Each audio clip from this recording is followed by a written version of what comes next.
Di destpêka sibê de welatiyên Rojavayê Kurdistanê rastî nûçeyeke nexweş hatin. Ew jî vekşandina hêzên Amerîkî ji çend pêgehên xwe ên serbazî li ser sînor û amadekariyên Tirkiyê ji bo êrîşa Rojavayê Kurdistanê. Li dijî vê yekê xelkên Rojavayê Kurdistanê daketin kolanan û xwepêşandanên nerazîbûnê li darxistin.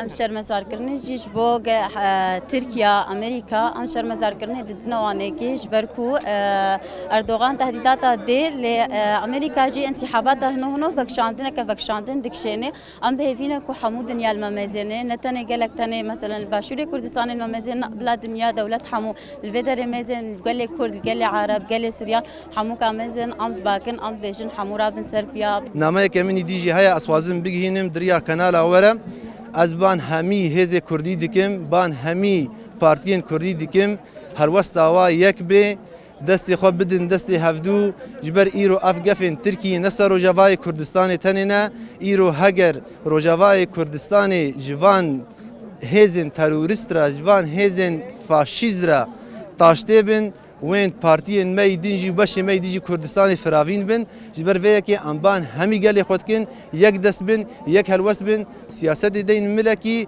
وخدي الشهيد اخو الخوين اخو زمان خد دركبه هنشروکارên siyasî didin zanîn ku eger Tirkiye êrîş bike dê encamên wê gelek xirab bin ne tenê li ser Rojavayê Kurdistanê belkû li ser ewlehiya Netewî ya Amerîkayê jî.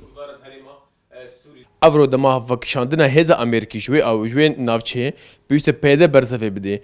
Gelo tê wataya ku Amerîkê Çîn ji wan xwestin û peyde cîbcî nekir heta kişandî bo gefek li ser peyde û herêmê çêbê.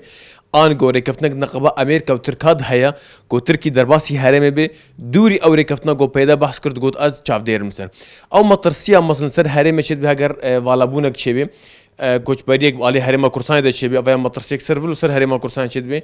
Asiyemîn got heger Amerîkî heger hata vekşandin du xal hene. A ewil matirsiyek li ser emnil qewmî Amerîkî xwe çêdibê got a di duwa heger rêkeftin navbera Tirkî û Sûrî de çêbû eva tê wataya vegerandina rejîma Sûrî vegerandina Rûsa dîsa nûjînkirina ew korîdora bejayî a Îranê û heman demê de qaseya Sûrî baş zengîn dibe bandorek nerênî li ser berjewendên Amerîkî dilîzî.